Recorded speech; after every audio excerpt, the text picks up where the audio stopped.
Yeah, ladies and good heavens, what's going on here? Wow. So listen, I'll talk you around it. Let's go.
Okay, pickups and excuse me, starting with the bridge humbucker.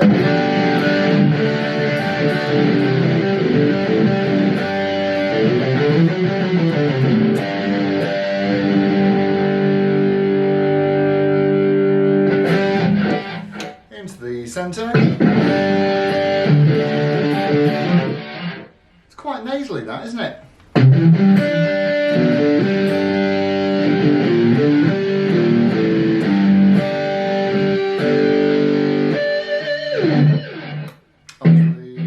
Onto the neck.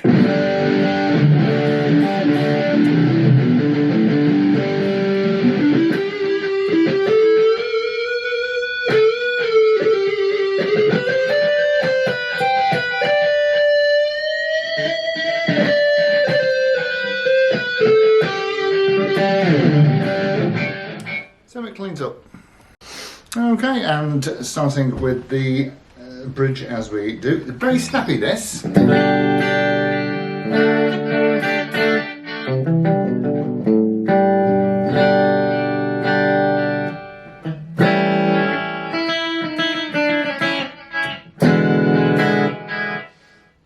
the centre.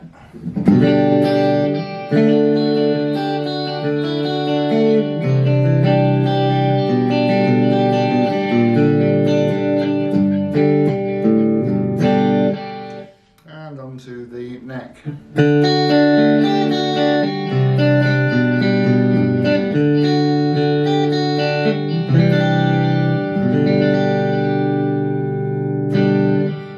Yeah, nice. Let's have a look. So, described as by the writing on the inside of the cavity, you will see that its designation was a Les Paul Studio 50s tribute. Well, you can almost see that because it's been routed out. Reasonable routing job, I have to say. Pretty decent. So let's have a look from stem to stern and see what's left that's original. Yes, well, you know, silkscreen.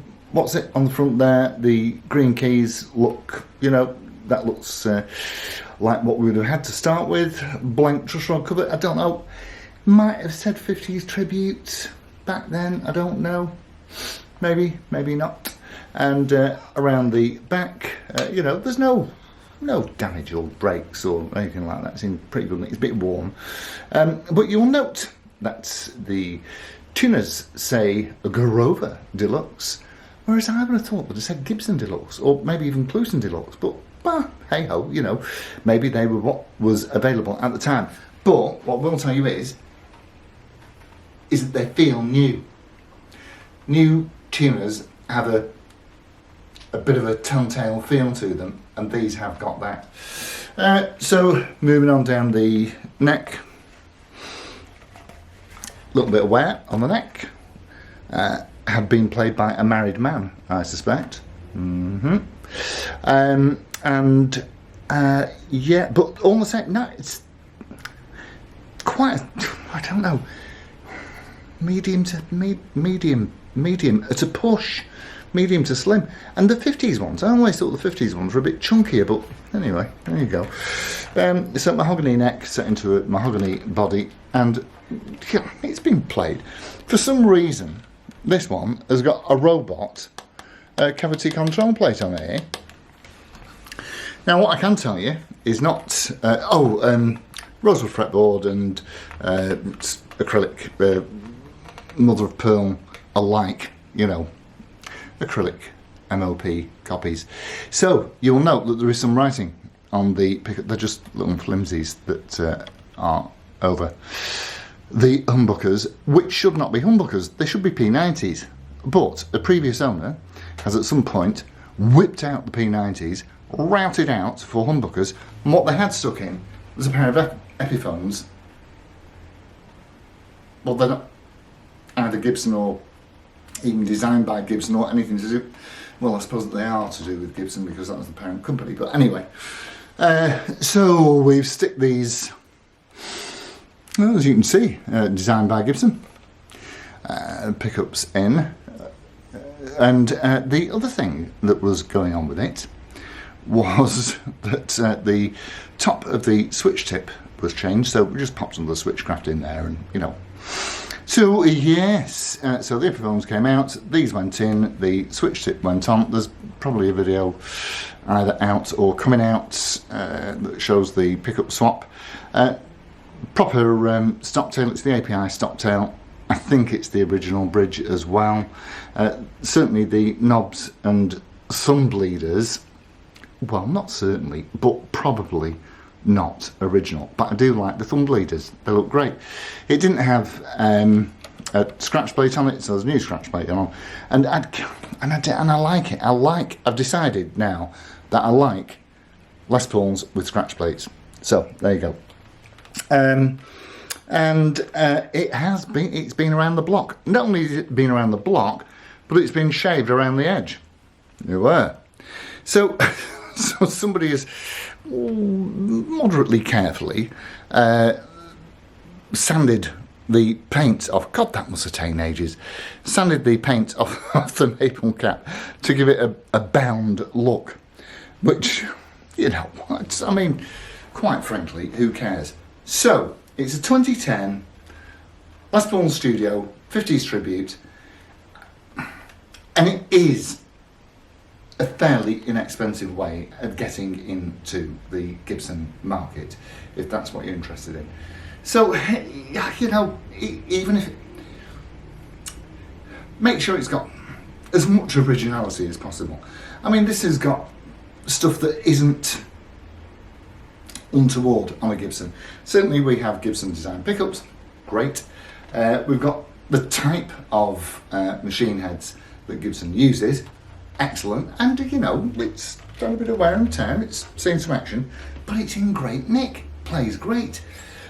Usual advice is, of course, we're looking for breaks, cracks, dents or repairs, and the best way of buying any guitar is if you can go and see it personally, because that's just better. And again, if you can take a cynical friend, happy days indeed. So with all of that said, yeah, just check everything works. And how do I value it? Well, I would. This is one of those that because it's been routed out, it doesn't have the original pickups. I absolutely can't. It's worth what it is to you. So, with all that said, thank you ever so much for tuning in, and I'll see you soon. Adios amigos. Ta-ra.